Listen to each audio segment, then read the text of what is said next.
All right, hello. This is just a quick video for help getting into the Accuplacer test. So basically, hopefully you're in this Accuplacer test day 1 here. So we found this link.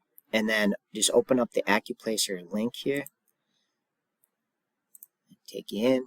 And then when you basically you want to start practicing here, and you might need to log in at some point in this process. So hit start practicing, and then mine is I already have an account, but if you don't set up your account quick, right? So set it up. I just used my school email address or whatever, but set up your account quick. You only have to do that the first time, and then when you get back to the screen, then you'll be able to sign in, and then you will find a few different tests here, but you just want the Accuplacer. All right, and then there's reading, writing, but we're going to be doing the math one. So on day 1, you're going to do this arithmetic one. Day 2, you'll do this quantitative reasoning, algebra, and statistics one. And then on day 3, you'll do the advanced algebra and functions.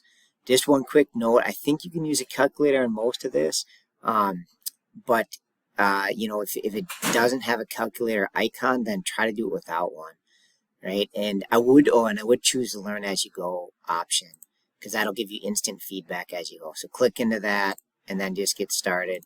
And like I was saying, there's a little icon, and if this icon is off, then I would try to do it without a calculator. I think you can use it on most of them, but if there's anywhere this isn't on, then try to do it without a calculator. All right, that's it. When you're done, you just take a screenshot of your result and then upload it here to this little assignment. Right, and again, there'll be 3 different tests, 1 for each day. This is day 1, arithmetic, day 2, and day 3. All right, thank you for watching, and good luck.